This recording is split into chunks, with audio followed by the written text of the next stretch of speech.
பொய்யான மயிலேறும் காட்சி எழியாவும் ஒளி வீசும் தெய்வாம்சமே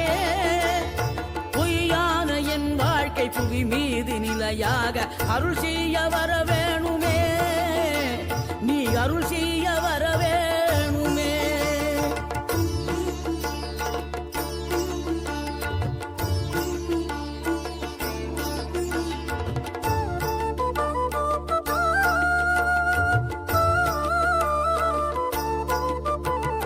இகழ்தலையும் புகழ்தலையும் ஒரு முகமாய் கருதும்படி செவி உரைத்த முத்து குமரன்